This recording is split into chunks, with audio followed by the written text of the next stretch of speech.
Bali was a big shock to me. For 40 years, I've imagined Bali as this tropical paradise, spread out, small, manageable haven. And I'm making this video because we went there, and without being clickbaity, like on a lot of YouTube videos about Bali, it wasn't what I thought. So if other people have the same thought about what Bali is, I want to share the bits that were different. I don't want to make this a complaint because I don't want to be trolled, but I'm just going to say what I saw, and you can determine whether it's good or bad, because some people like cheese, some people don't, you know what I mean? All right, so let's just go through each of the bits that I thought that were not as expected. I'll try my best. All right, so first things first. I thought Bali was small. Basically, here's our map, and here is Bali. And as you can see, all these other land masses make it look small. So in my mind, I was playing out Bali to be the small island. What I didn't realize as we tighten in on this map is that it's huge. If you make a guess in your mind, how big is Bali compared to Phuket or Phuket? I'm going to tell you how big. Phuket is 1/10 the landmass of Bali. So if we scroll out, because I think Phuket's my kind of reference for famous islands. Phuket is that one there.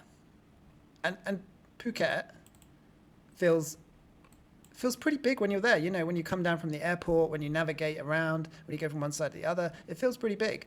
But Bali, all the way down here, is 10 times. It's 5,000 square kilometers, I believe, versus 500 square kilometers. So my first major shock was how big it is. Now, what do you mean how big it is? Like, give me some reference. Okay, well, we stayed down here. This is Sanur, if you can see my mouse moving, just on the east coast of Bali. And to get up here, like on the map, it doesn't look very far, but that's a good hour, 2-hour moped ride. Just to get round here was a 2-hour moped ride. To get across this narrow part here was a good hour. So first point is that it is way, way bigger than I thought.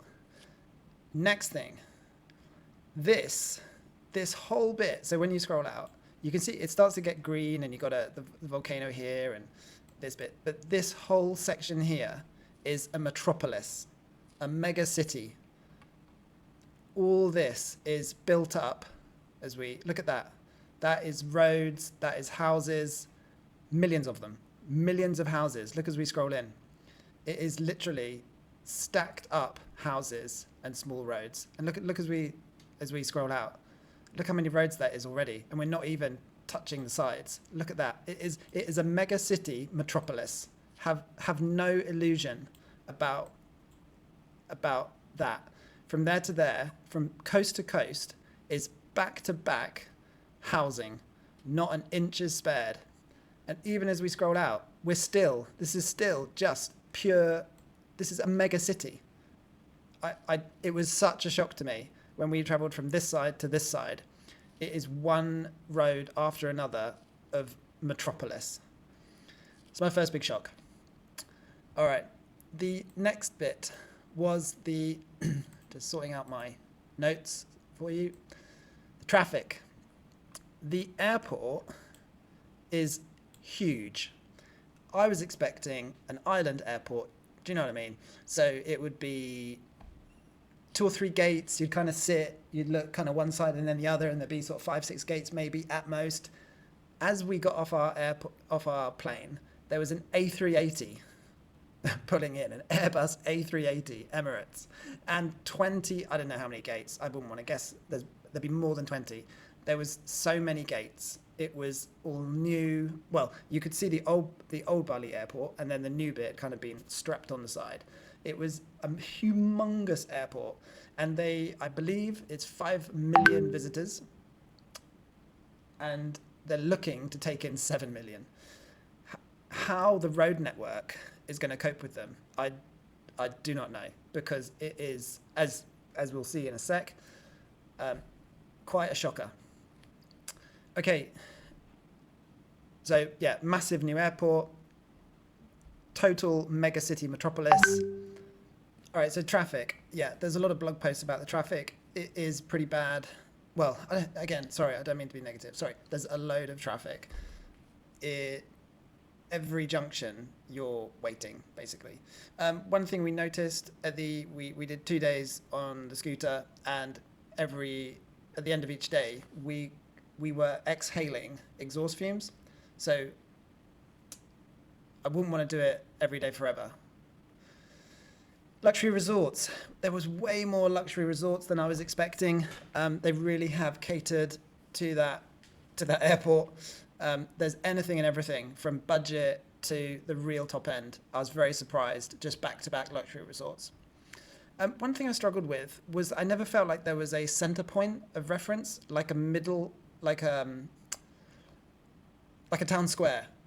There was no central hub to go to, or maybe I just couldn't find it. But that was one thing. We felt like we were just driving from one street to the next. For example, we wanted to go to Canggu to find this whole digital nomad hub, and we drove around Canggu and just kind of found nothing. So that was a bit weird for us. One thing we thought was super cool about the whole island was I believe most of the Indonesian islands are Muslim. Bali is not. It's something to do with its past and its position as trade, which means it's Hindi. And so the beautiful bit about that is everywhere there are shrines. I think it might be you have a shrine per household, something like that. So every morning they burn incense and put out flowers. At least this is what it felt like for us. I don't know if it was a religious period of time, but the beautiful smells as we got out of the metropolis, eventually up into this area, you could just smell beautiful smells, which is for us quite unique for Asia, because often you do get that drain smell, that sewer smell, that rubbish smell. Here it was just beautiful incense smells. I really, really enjoyed that. I also quite enjoyed that culture. Very smiley. I was astonished, given the build-up here, this metropolis, the miserable Westerners and the smiling locals, even with all this 5 million of us, us as in me, Westerner, tourist, the locals were all smiling and happy, and every Westerner looked totally miserable. So it was a real lesson, for me at least. And obviously, I just found the Balinese, they're so pretty. Both the men are super handsome and the women are super pretty. Like, noticeably, they had much softer features, and it was quite a stunning population. Once we got out into where actually locals lived, and they just big smiley faces and just really beautiful enough for me and my missus to go like, they're really pretty, or they're really handsome. So just something we noticed. I said I'd just mention everything. Lots of woodwork going on. I think they have a hardwood here. I know back in the UK, you used to be able to buy something called Lombok, and I'm guessing Lombok is from Lombok. And we saw house after house in their garage chipping away at great big chunks of hardwood. So that was super nice to see. Imagine that hardwood, the chisel, the smells of the incense, the Hindi feel. It was lovely. Rice.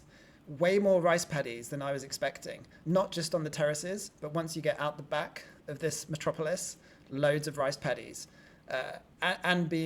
We saw the sacks of it being loaded onto trucks. We saw it being harvested.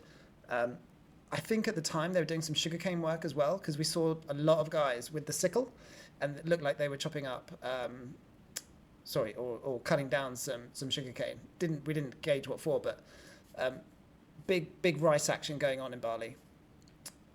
Surfing.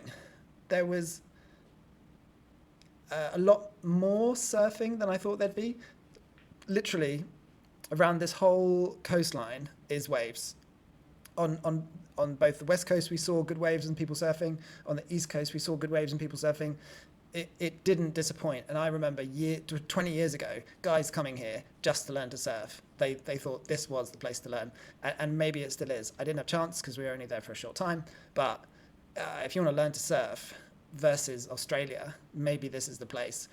We talked to a guy who had a surf school, and he was saying, there's the baby reef where you learn, and then you just graduate up. So it did look very good for that kind of side of things. I was a little disappointed because I didn't see any kite surfing. It is seasonal. Apparently the wind in May is not so good, but it will pick up, and there will be a good few months for kite surfing. So that's just one thing to note. We were really surprised about the lack of street food in Bali. We're in Malaysia right now, and there is street food everywhere. Like you can just stop with a blindfold on, and there'll be within 100 yards some street food. Bali, we didn't see once we got out of even in the metropolis, no street food. Outside of the metropolis, no street food. We were kind of wondering what people did because there really was a lack, compared to Malaysia at least, of street food. It was there, just not as frequent as we see here. And having been to Boracay, maybe not, maybe similar to the Philippines Boracay vibe of the amount of street food. I think we're just spoiled in Malaysia for the sheer quantity of street food available. So just something we noticed. Just on that Hindu, can I say Hindi or Hindu? I don't know which is correct. Anyway, I mean it in the nicest possible way because it was delicious, the cultural vibe coming out of Bali. There was no call to prayer, obviously because it's not majority Muslim, so that whereas here we get the call to prayer, and on the other islands in Indonesia there's the call to prayer. Bali didn't have it, just something we noticed. There are a lot more mopeds here than Malaysia, on a par with Phuket, perhaps. Yeah, probably similar, just a definite mode of transport, and your skills need to be up there because you will be expected to go through a gap with 4 mil on either side of your mirrors. We noticed most scooters didn't actually have mirrors, they'd taken them off. What next? Grab. Grab worked. We get Grab here in Malaysia, and there was Grab in Bali. That was nice. We used that for our taxi. There's another app called Grojek, Grojek. That was popular. We saw loads of drivers with their Grojek jacket on. We didn't see many of the Malaysian franchises, so I don't think we saw a Subway, a T-Live. Sorry, they're not Malaysian, they're just in Malaysia. T-Live actually is Malaysian, but anyway. Zeus Coffee. We saw not many of the franchises we used to here. Just something we noticed. No problem. There was, loads of places to get all your food and drinks. Lack of golf. If you're a keen golfer, I did not see and cannot see a great big load of golf. Is that a golf course there? No. Just something to bear in mind if you're a keen golfer. I don't think there is a huge amount of golf here. I'm just quickly scanning down. I'm sure there is golf. There's some Kuta golf there. But I just noticed there was not that many courses.